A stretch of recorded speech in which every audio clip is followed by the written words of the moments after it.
Welcome to On the Right Side of History with Kansans for Life. Come with us as we connect the pro-life movement's past to present, uncover hidden or forgotten history, and its connections to the battle still raging today. Now, here's our host, Danielle Underwood. Hi, everyone. I'm Danielle Underwood. In late August, a new abortion facility opened for business in the southeastern Kansas town of Pittsburg, population 20,650. The town is also home to Pittsburg State University, a public higher ed institution with around 6,000 students located less than a mile away. Today, I'm talking with Megan Newman, Executive Director of Vie Medical Clinic, a pregnancy resource center in Pittsburg, about the situation on the ground and the ways the community is rising to meet the needs of the many women who've been told abortion is their only option. Welcome, Megan. Hi, how are you? I'm really well. I'm doing great. How about yourself? I'm doing well. Good. Well, I'm so happy that you were able to join me today because I think this is, it's an important conversation, and I think a lot of people around Kansas maybe have noticed, but this really hasn't been like a top news item in, a lot of the regions. You guys are kind of tucked down in that southeastern corner of the state, and it is an important topic for us to talk about, though, because there are a lot of towns that are similar to the size of Pittsburgh that are wondering, are we next? Is the abortion industry planning to open a facility in our town? And so I think it's important for people to kind of hear what's happening and how you all are responding.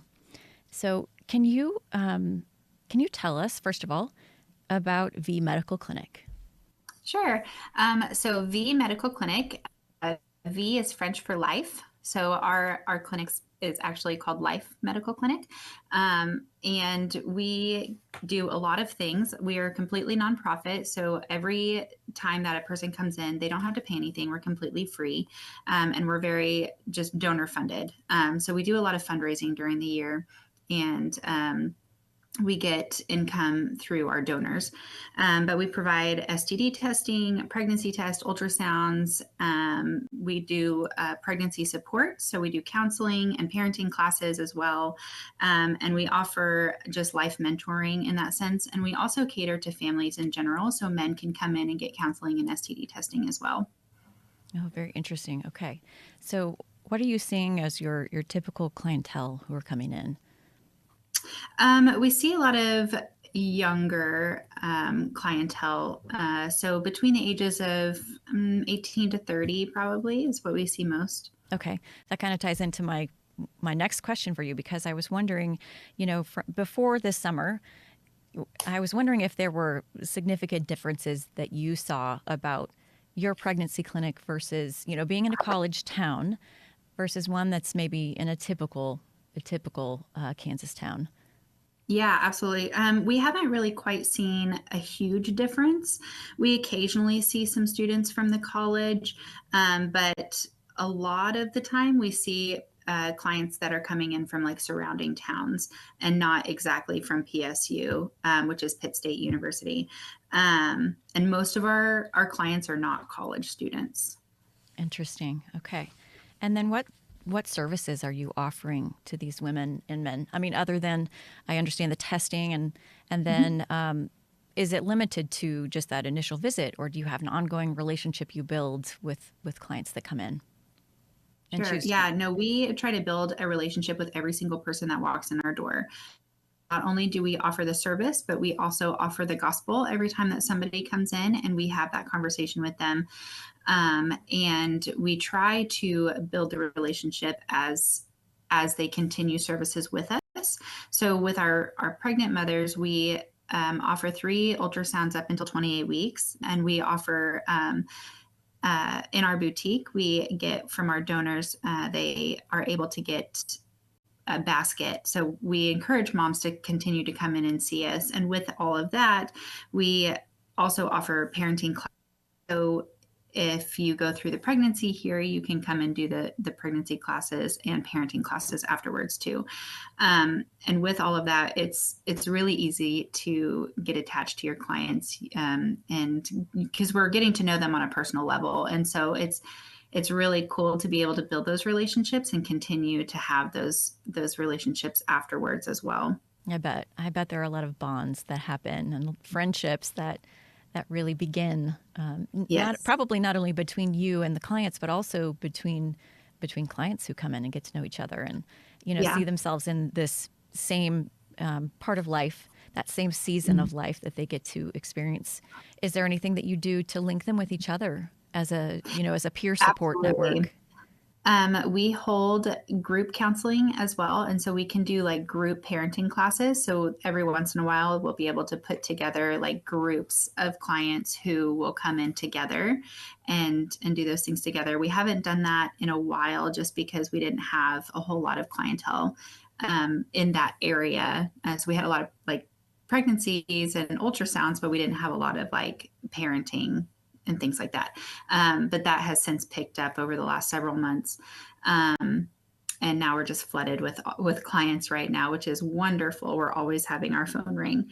And then we also have a volunteer who volunteers at our clinic who does a Bible study with our clients. And so they hold like a group Bible study like once a month to do that as well.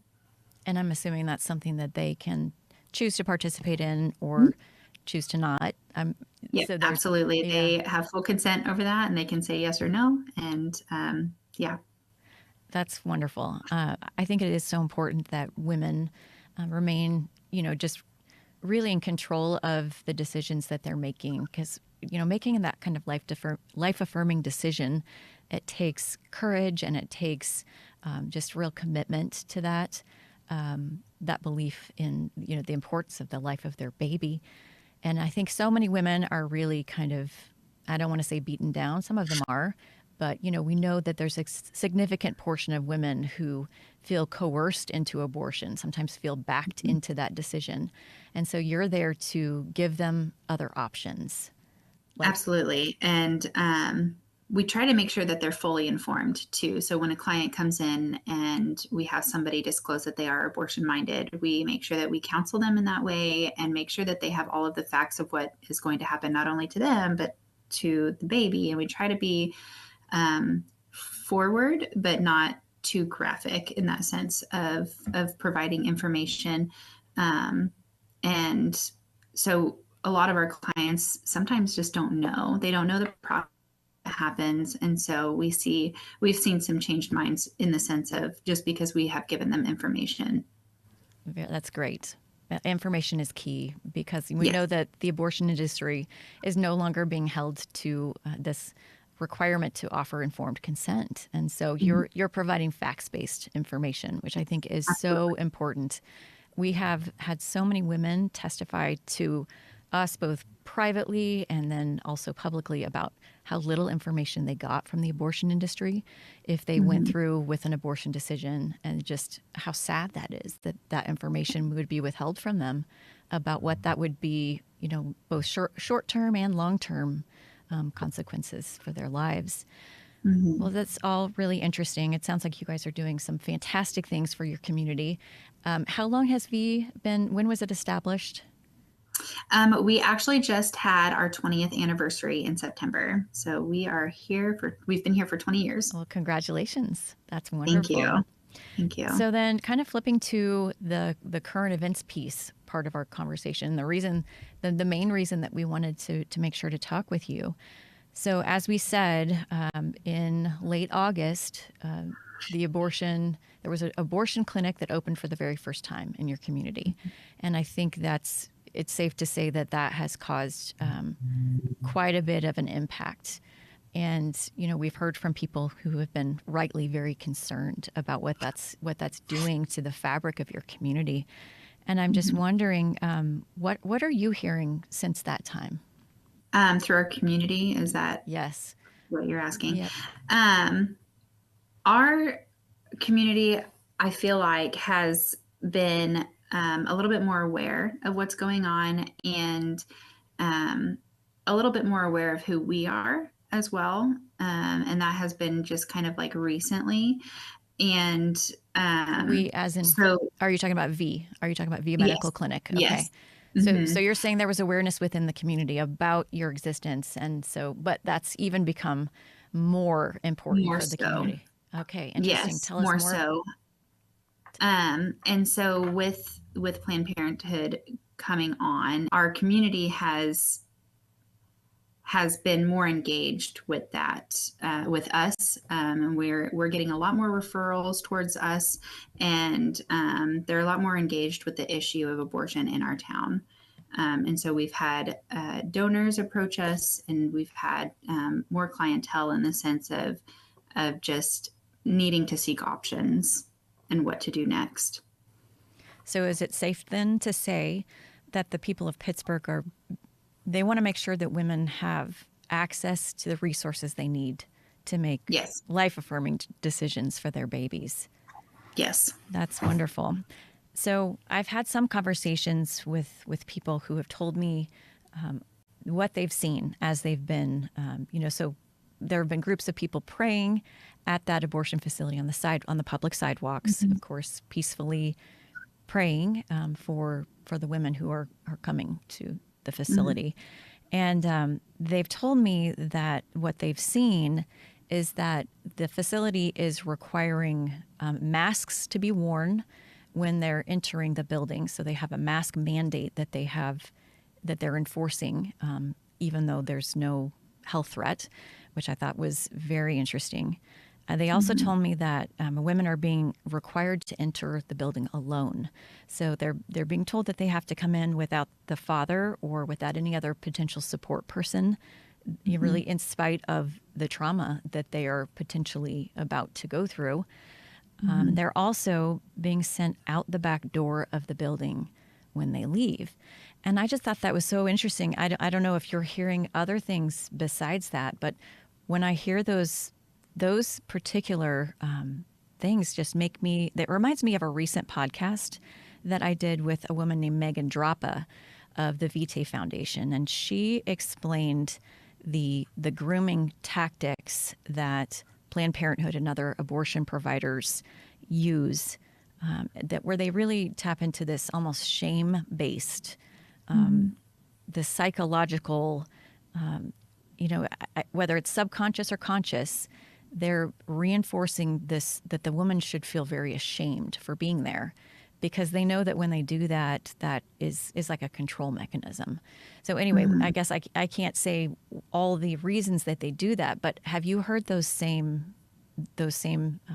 tactics being used on women who are going into the facility there? Yeah, unfortunately we have. I don't know the reasoning or the motivation behind these decisions that the abortion clinic is making. I know that there's been some speculation of the reasons why. But yes, we have heard and seen, because we do have Sidewalk Advocates and other people out there who are on the sidewalk praying, say that they have seen just that. They make the support person wait in the car. They have to mask before they come in.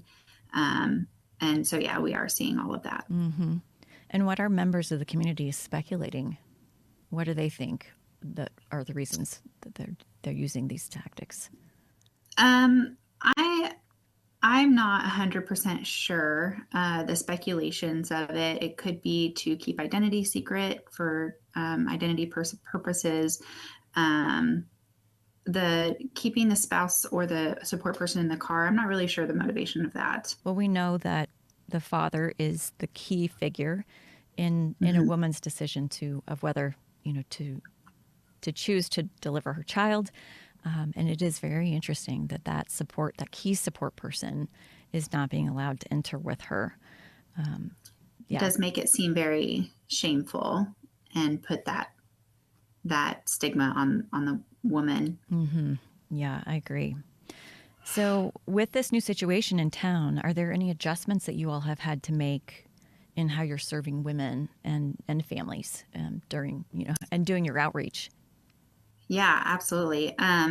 So one of our on staff people that we have here, she is very active in the Sidewalk Advocates. And so she is also on the sidewalk and has interacted closely with those who are on the sidewalk. There's been a lot of prayer with women and men. And I know that every person out there on the sidewalk is referring to our clinic. So we have seen a little bit of an increase in clientele in that sense. But we also, it's kind of one of those things where like we are seeing some difference, but not really, because a lot of the people that are coming to the abortion clinic here in town are all from out of state. And so we're seeing women from Arkansas, Texas, Oklahoma, Missouri. And so we're not seeing a whole lot of difference just in our community alone, just because everybody is coming from different areas. Okay, and that coincides so much with what we're hearing just from statistics and also projected statistics about, just the majority of women who are obtaining abortions in our state are from out of state. That we just like we've been saying since 2019, that we're on this path to becoming a destination state for abortions. We are, and we have become that. We're a hub, and they chose our town specifically for the fact that we're easy access for out of state. Tell me more about that. What is the access like? Why are you so perfectly situated? I think it's just we're very close to all the borders. We're 20 minutes from, Missouri. We're 35, 40 minutes from Oklahoma, Arkansas. We're very, very close to all of the borders of different states. And so it's easy access. Mm-hmm. Yeah, unfortunately for Pittsburgh, that puts you very much in the line of in that pathway. So, well, I'm glad to hear that you've had a lot of members of the community come forward, and I'm assuming that they're asking how they can help. How can they be supporting you all? Is there anything that they've offered? Outside, I know that finances are always important for any kind of nonprofit. That's how we're able to continue doing the work we do, is with the support of the other members of the community. And I have a feeling that a lot of people, they just see what you're doing as so heroic because, you're on the front lines and you're meeting women face to face and you're offering that consistent care for them. Is there anything else that they tell you when you're interacting with people in town? What are they saying when they talk with you? We have a lot of people just asking us our needs. We'll have, and that has been a little bit overwhelming in such a good way since I came on this summer, in the sense that we'll have people call the clinic or just walk in and say, I want to help you in some way, but I can't give financially. What can I do? How can I serve you? We have a story from just a month ago, maybe, where our closet was completely empty of certain items because we get a lot of donations in, and that's what we give our moms. So we have things like lotions and diapers and clothes and medicine and shoes. I mean, anything that you need for your little one. And we were running low on certain items. Like, we were completely out of wipes. And so we asked our community, like, if there's any way that you could help, we would love to be able to stock our closet a little bit more. And within 24 hours, it was overflowing. Our clinic front doors were just like overflowing with all of the donations that we were getting, to the point where we were storing them in the back of our clinic so that we could filter through things. And we're giving them out just as quickly as we're getting them in as well now. So it's just been like wonderfully overwhelming to see our community just kind of step up, in the sense of like, they see a need, they fill a need, in the sense whenever we ask for it. So I've been a little bit more vigilant of keeping our community in the know of what our clinic needs and what we're doing, and the kind of going on things that we're doing within the clinic. Because if they don't know, then they can't help in that sense. And so not only am I asking for things or donations, but just to keep them updated of who we see and the success stories in our clinic, and just kind of like everyday things that we're doing in here. And so our community has just really, really wrapped us up in the last couple months, and it's been really great. That's fantastic. Do you have any particular success stories that you want to share with us? Because we'd love, positive news is always good. It feels so good to hear it. Any recent success stories that you've had in working with a woman? Absolutely. So we had a woman contact us. I want to say it's been probably a month or two ago. And she was from a little town in Arkansas, and just she and her boyfriend, they're a young couple, had made an appointment with the abortion clinic here in town, and they had to have like a pregnancy confirmation. So they came to us for that pregnancy test and that confirmation of pregnancy. And our nurse manager, she was able to sit with them and talk with them and just kind of ask them why, what was their motivation behind going to the appointment. And so they had seen us first before they would go over to Planned Parenthood. And this couple drove 4 hours to come to Pittsburg, and left the clinic, not going to Planned Parenthood, but going back home because they did not want to make that decision just yet. And so we are still having that relationship with them. They have chosen life. They have not aborted their baby, and we are still continuing that relationship. Now, they're not an active client, but we still call and check up on them and make sure that they're doing well and things like that. And we found them a little clinic nearby, closer to home, a pregnancy center that they can attend. That's beautiful. I love that. I love that you're building a network too, a network of support, because we all need a network of support. When we hit these seasons in life where there's something new we're experiencing, and just having that network around us to give us the support is so important. So that's wonderful. That's exciting. Thank you. Yes. So this year, there are 2 new ways for pregnancy resource centers to access funding. One of them is, this is actually not new this year, but this is the second year of the $2 million Pregnancy Compassion Awareness Fund that Kansas legislators enacted through our legislature. And then the second one was the donor tax credit that we were able to enact that allows for privately raised funds. So your donors who come to you are able to receive tax credits, a 70% tax credit. Now, are those things that are you seeing the fruits from either of those programs or both of them right now? It's hard to say if I'm seeing the fruits just yet, because with the tax credit, we just got that approved maybe a week ago. And so that is something that is brand new to our clinic, and we're offering that now with our donors, which is really exciting because we've had specific donors ask like if we had provided it in the past. And I was like, well, I don't know. So I checked further into it and was able to find out, no, we did not, but let's get set up with that so that we can get it going. And so now that we have access to that, we have some donors that are just very excited to utilize that in the future.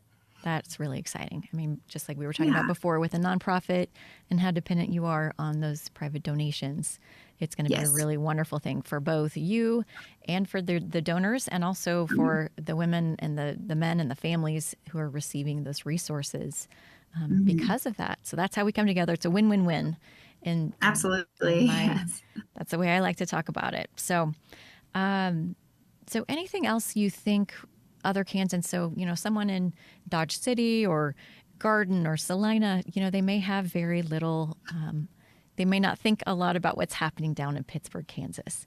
So, is there anything else that you think would be important for them to know about the situation right now for you all, or anything that you just want to put on their radar? Yeah. One thing that I've been very passionate about is the fact that our clinic is not near the abortion clinic as of right now. And we would like to see that change, whether that be in the sense of having a mobile unit that we can drive and be closer to the abortion clinic. Because when women come to the abortion clinic and they're told, oh, well, there's a pregnancy center, you have to drive this far away, which we're not far. It maybe takes 3 to 5 minutes to get here, but it's still very intimidating for them to get back into their car and make another stop. Can you explain why they would be told to do that? Because I think that may not be something that most people are aware of. Sure. Yeah. So the advocates that are out on the sidewalk, all of the women and men who are on the sidewalk praying with these women refer to us. So they tell them about their different options. They give them packets of information and then says, there is a pregnancy center that is completely free that would love to see you right now.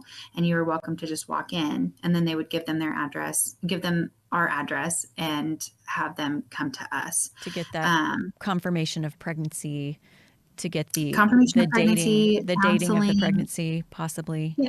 Okay. Absolutely. We offer free ultrasounds, so mom can come in, because I know that most abortion clinics do not offer the ultrasound. They do the ultrasound, but typically turn the monitors away from their clients so that they don't see what is on the screen. And so with us, we offer the free ultrasounds where they can come in and see their baby, and they can have the conversations, and they can get the information, they can get the testing, whatever they need. But it can be very intimidating for women going into an abortion clinic and get stopped and be confused and thinking about changing their mind, have to get back into their car and drive a few miles down the road. Mm-hmm. And so something that we've been praying for together as a clinic is just, how can we see ourselves? How can we get ourselves a little bit closer over there so that we can love on these women as they're going in and as they're getting out of their car, whether that be a whole new building or a mobile unit that we can drive over there.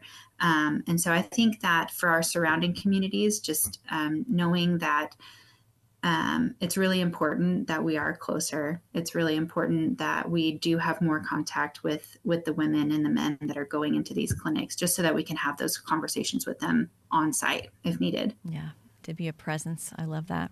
Mm-hmm. That's great. So how can people stay in touch with what you're doing at Vie and just kind of, know you said that you're doing you're being more you're being more purposeful about the way mm-hmm. that you're kind of communicating with the community to say what your needs are and how they can help. Mm-hmm. So how can people stay in touch with you and stay up on all your news? Yeah. So we actually just had an open house, and that was just for our community to be able to come in and tour our clinic, ask questions if they want to, and just spend time getting to know us and us to get to know our community. And we did that last Friday, and it was really great. We met a lot of new people, wonderful opportunity for us. But we have email set up, and I send out newsletters monthly. And we also have social media pages that we are very, very active on. And so all of those are great opportunities to be able to stay in touch with us. Mm-hmm. But in the future, we'll be hosting a lot more fundraising connection type of events. And not all of them will be fundraising purpose, but some of them will just be relationship growth purpose of, well, we're going to do a game night one night. We want to see our community come and do a game night with us, just so that we're building those relationships and keeping in contact with people. Wonderful. And feel free to name drop. So your address for your website, where can they find you? Our address is just viemedicalclinic.org. And they can sign up for your emails there and find your social media pages. Yes. And our donor site, it's vmcsek.org. And that is just for information, just solely for our donors and our supporters. All right. Well, thank you very much. We yes, sure appreciate it. So yeah, on behalf of Kansans for Life, thank you so much for coming on today. It was really a pleasure to talk with you, to meet you. I know that you're fairly new in your role, so it sounds like you have absolutely jumped into it with both feet, and that you're doing a fantastic job. So we love talking with people who are, working directly with women, and we're two sides of the pro-life movement. I feel like,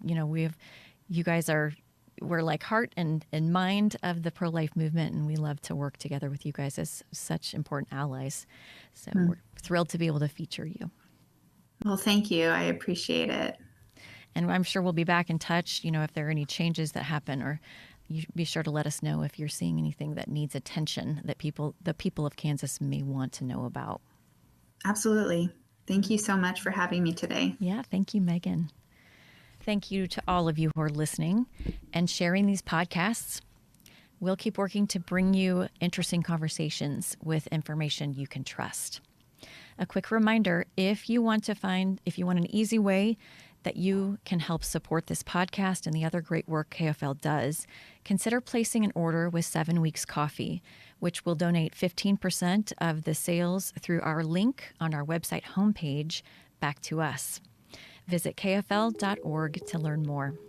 Until next time, never forget, the pro-life movement is on the right side of history.